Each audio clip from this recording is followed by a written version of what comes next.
విజయవాడలో ఇటీవల కాలంలో సంచలనం రేపినటువంటి ఒక వార్త ఏంటి అంటే కృష్ణలంక పోలీస్ స్టేషన్ లో జరిగినటువంటి లాకప్ డెత్. సో దీన్ని లాకప్ డెత్ అనాలో, లేదంటే ప్లాన్డ్ మర్డర్ అనాలో, లేదంటే ఎన్కౌంటర్ అనాలో, అసలు దీనికి ఏం చెప్పాలనేదే అర్థం కానటువంటి పరిస్థితి ఒకటైతే ఈ కేసు రోజుకు ఒక మలుపు తిరుగుతూ ఉన్నటువంటి పరిస్థితి. సో ఆ వ్యక్తిని కోర్టుకి వివిధ కేసుల్లో హాజరవ్వాల్సి ఉండగా హాజరు అవ్వట్లేదు అనేటువంటి ఉద్దేశంతో అతన్ని కోర్టు ముందు హాజరుపరచాలని చెప్పి కోర్టు ఇచ్చినటువంటి ఆదేశాలు. అయితే జనరల్ గా ఇలాంటివి ఎవరు హ్యాండిల్ చేస్తారంటే కోర్టు కానిస్టేబుల్ ఒక వ్యక్తి ఉంటాడు. ఆయన వెళ్ళి ఈ వ్యక్తి ఎక్కడున్నా సరే పట్టుకొచ్చి కోర్టు ముందు హాజరుపరుస్తాడు. అతనికి సహకరించడానికి స్థానిక పోలీస్ స్టేషన్ లో ఉన్నటువంటి పోలీసులు సహకరిస్తారు. అతను తీసుకొచ్చి కోర్టుకు అప్పచెప్పాలి. అంతేగాని స్టేషన్ లో పెట్టి వీళ్ళు విచారించేది కాదది. అయితే అలా ఒక కేసులో ఇతన్ని హాజరుపరచాల్సి ఉండగా మార్కాపురం నుంచి తీసుకొచ్చి స్టేషన్ లో పెట్టి కొట్టి హింసించారనేది ఫస్ట్ వచ్చినటువంటి ఒక వర్షన్. రెండో వర్షన్ ఏంటి అంటే ఇతని మీద ఎప్పుడైతే ఇతన్ని చంపేశారు, లాకప్ డెత్ చేశారు,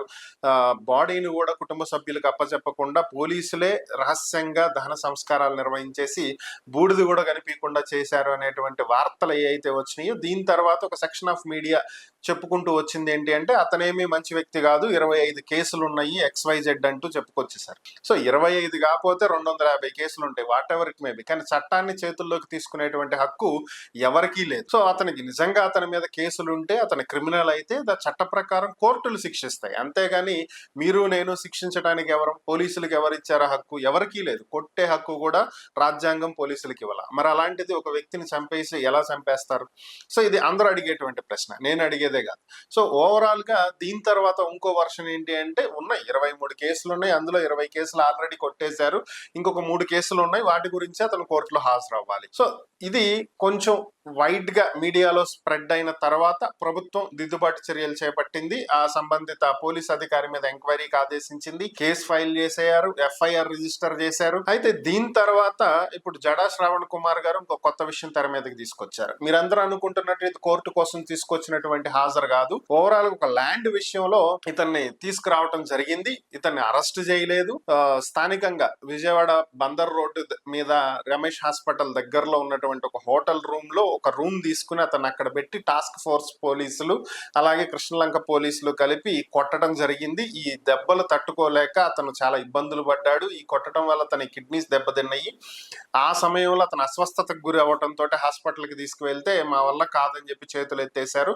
దాంతో ప్రైవేట్ హాస్పిటల్కి తీసుకెళ్లారు. అక్కడ కూడా చేతులు ఎత్తేయడంతో ఒక RMP డాక్టర్తో 2 రోజులు చికిత్స ఇప్పించారు. ఆ చికిత్స పొందుతూనే అతను మృతి చెందిన తర్వాత దీన్ని వాళ్ళ నెత్తికి చుట్టుకోకుండా ఉండటం కోసం బాడీని తీసుకెళ్లి బస్ స్టాండ్ లో వదిలేశారు. తర్వాత బస్ స్టాండ్ సిబ్బంది ఎవరితో గుర్తు తెలియని మృతదేహం అని చెప్పి పోలీసులకు ఇన్ఫార్మ్ చేయటం, పోలీసులు విజయవాడ మున్సిపల్ కార్పొరేషన్ కి ఇన్ఫార్మ్ చేయటం, వాళ్ళు వచ్చి గుర్తు తెలియని మృతదేహాలని దహనం చేసినట్లుగా తీసుకెళ్లి కృష్ణలంక శ్మశాన వాటికలో దహనం చేయడం జరిగింది. ఇదంతా ఒక ప్రీ ప్లాన్ స్కెచ్ గా చేశారని ఒక కొత్త విషయం తెర మీదకి తీసుకొచ్చారు. ఆ కుటుంబ సభ్యులైతే ముఖ్యమంత్రి చంద్రబాబు నాయుడు గారిని కలవటం జరిగింది. ఆయన వాళ్ళకి హామీ ఇచ్చారు, ఒక కమిటీ వేశాం, విచారణ జరుగుతుంది, విచారణలో తప్పు ఎవరు చేసినా సరే శిక్షిస్తాం, అధికారిని సస్పెండ్ చేశాం ఆల్రెడీ, పూర్తి స్థాయిలో చర్యలు తీసుకుని మీకు న్యాయం చేస్తామని చెప్పి ఆయన అయితే నిన్న మాట ఇవ్వడం జరిగింది. అయితే ఈ స్పందించేదేదో ముందే స్పందించి ఉంటే ఇంత దూరం వచ్చేది కాదు, ప్రభుత్వం ఎత్తికి చుట్టుకునేది కాదు.